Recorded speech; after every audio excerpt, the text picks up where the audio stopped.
Salut! Je vais vous dire aujourd'hui comment faire une fiche de personnage selon le système Shelley. J'ai tenu à faire cette vidéo en extérieur afin de vous montrer que le système Shelley est vraiment un système nomade. Et c'est d'ailleurs pour ça que ça va bouger un peu. Je tiens la tablette avec la main, j'ai pas de trépied, tout ça. Donc si vous voulez bien m'excuser de ce petit inconfort. Pour jouer au système Shelley, vous avez tout d'abord besoin d'une fiche Wanted que vous trouverez dans les établissements partenaires. Sur cette fiche, aussi nommée les prémices de l'aventure, vous avez les informations concernant donc les compétences ou capacités nécessaires, un petit résumé du scénario, le titre du scénario. Une fois que vous avez rassemblé votre équipe qui a à peu près ces compétences et capacités, vous pouvez retourner dans l'établissement partenaire et cet établissement vous donnera une fiche scénario résolution pour résoudre donc les énigmes étape par étape. Donc là, je ne vous ai pas imprimé la vraie fiche de résolution parce que sur cette fiche, il y a le scénario inédit que vous trouverez uniquement dans les établissements partenaires, en tout cas jusqu'à ce qu'un nouveau scénario inédit apparaisse. À partir de ce moment-là, le scénario inédit d'aujourd'hui sera sur le site du système Shelley. Cela se présente comme ceci. Donc une feuille pliée en deux. Vous aurez le petit logo en haut à gauche, différentes scènes qui sont décrites, qui continueront de l'autre côté. Là, il y aura un petit bout de scotch et quand vous aurez terminé les différentes scènes et fait les actions que vous aurez choisies, que vos personnages choisiront, vous n'aurez qu'à défaire le petit bout de scotch, clac. Et au dos se trouvera donc la vraie résolution de l'aventure, le final avec les explications et ainsi de suite. Donc maintenant que je vous ai montré les différentes étapes avec d'abord donc la fiche Wanted à récupérer, vous avez les compétences et capacités qui sont marquées dessus. Vous faites votre équipe. Si vous voyez, vous avez déjà une équipe et qu'il manque peut-être une ou deux compétences, ce que je peux vous conseiller, c'est d'avoir vous-même en tant que personne toujours deux personnages à switcher selon le contexte de l'aventure. Donc vous avez votre fiche Wanted et les compétences, capacités nécessaires, ou en tout cas des compétences et capacités approchant celles qui sont indiquées. Vous retournez dans l'établissement partenaire, vous demandez la fiche de scénario en elle-même, donc la fiche résolution de l'aventure, on vous la donne et là vous pouvez soit vous installer dans l'établissement partenaire, soit vous trouvez un petit coin dans le quartier ou rentrer chez vous pour faire l'aventure, sachant que tous les établissements partenaires malheureusement ne peuvent pas forcément proposer d'endroits où se poser, mais en général il y en a un petit peu à côté. Donc, je vous montre pour la fiche de personnage. Pour cela, il s'agit donc d'un système qui se veut nomade, simple et faisable avec pas grand chose. Si vous avez un stylo dans votre sac, c'est parfait. Si vous avez une feuille de brouillon, c'est bien aussi. Là où je suis, donc vous voyez,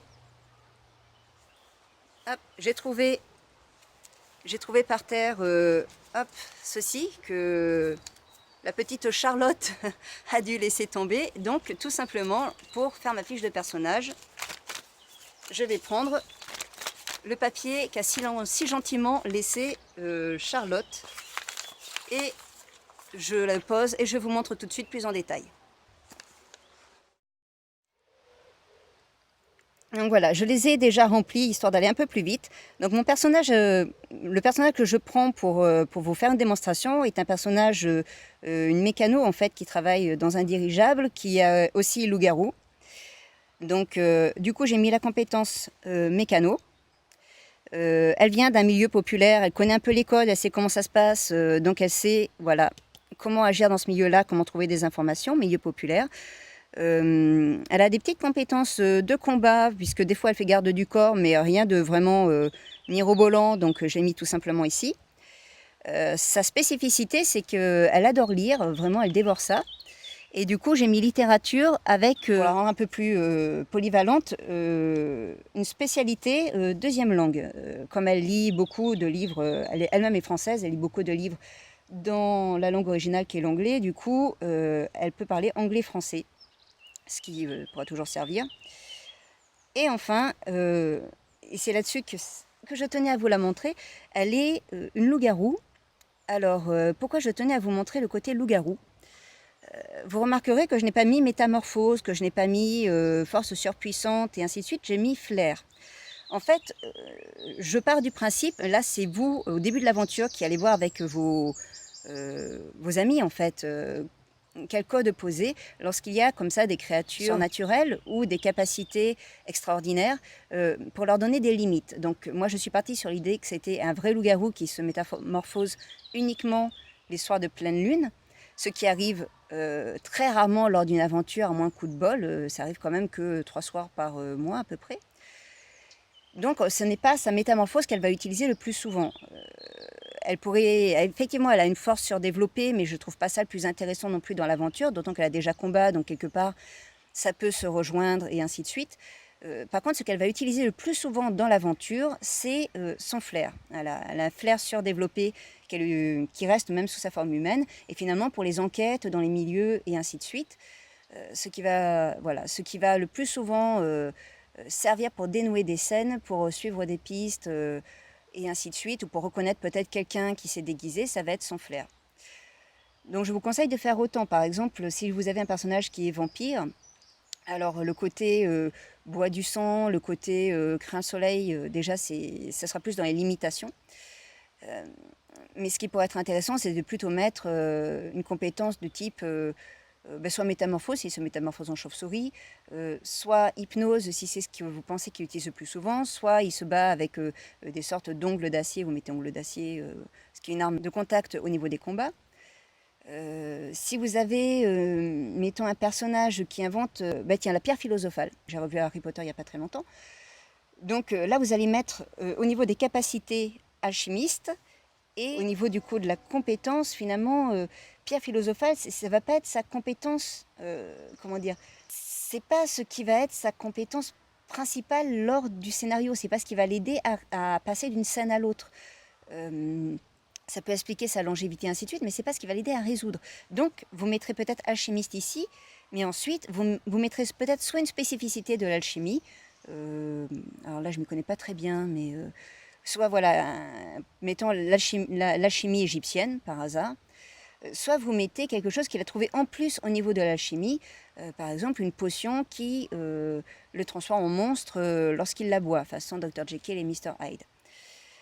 J'espère que vous voyez un petit peu l'idée, c'est vraiment un point qui n'est pas évident à interpréter pour la fiche de personnage. Mais voilà, ce n'est pas ce qui apparaîtra ponctuellement qui est important. C'est, je vous montre un peu le paysage, histoire que vous détendiez les yeux. Les œufs aussi, on est bientôt à Pâques. Le plus important n'est pas ce qui vous vient tout de suite à l'esprit lorsque vous pensez loup-garou, lorsque vous pensez vampire, ou lorsque vous pensez alchimiste. Le plus important est ce qui va vous aider très régulièrement à résoudre des scènes. D'ailleurs, nous trouvons à Clisson, la ville où se tient le Hellfest une fois par an. C'est une partie un peu moins connue de Clisson, mais très jolie.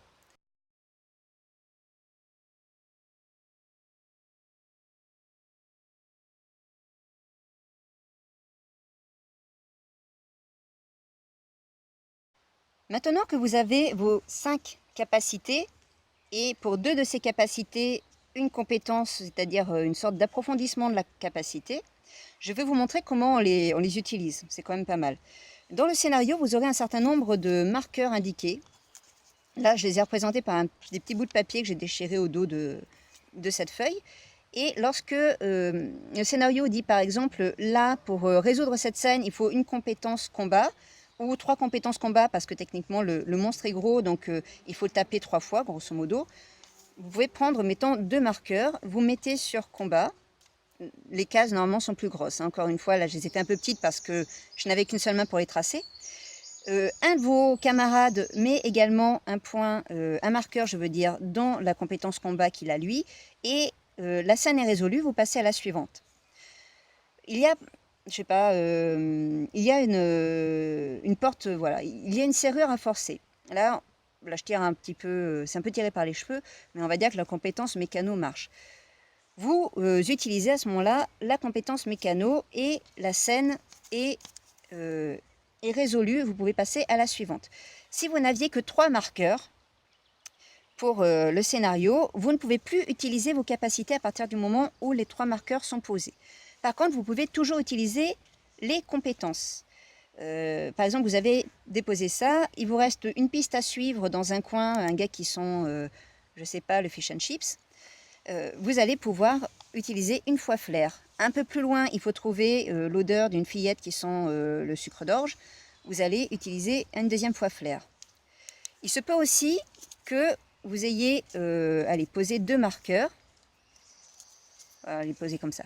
Vous avez posé 2 marqueurs et vous avez complètement rempli une ligne de compétences. Mais vous avez encore besoin de votre flair. Dans ce cas-là, vous pouvez aussi prendre le marqueur qui vous reste, ou parmi d'autres marqueurs, si vous en reste plusieurs, et le poser sur loup-garou. Ça compense en fait le fait qu'il n'y a plus de marqueur compétence. Ça, c'est vraiment le côté général. Et ça, c'est le petit bonus particulier qui vous est donné à vous, parce que vous savez super bien le faire et que ça vous demande un peu moins d'effort. La raison pour laquelle finalement il y a des marqueurs, c'est vraiment pour vous permettre de partager l'aventure avec vos amis. C'est plus finalement un moyen de vous rappeler de faire les actions à plusieurs et que vos personnages aient tous un petit moment voilà, d'héroïsme rien qu'à lui. Bref, j'espère que je me suis montrée claire. Donc voilà, si vous avez des questions, n'hésitez pas à les poser soit sous cette vidéo, soit vous pouvez aussi le faire sur le site. Il y a une foire aux questions qui est là pour vous. Voilà, s'il y a des points qui demeurent un peu obscurs, que j'ai mal expliqué également, n'hésitez pas, ce sera avec plaisir que je vous répondrai. Et voilà, je vous souhaite un bon jeu. J'espère voilà, que vos personnages, vos Steam personnages, Steam Persona, Steam Characters pourront se plaire dans les aventures que nous leur proposerons et que vous-même, avec vos amis, passerez de très bons moments.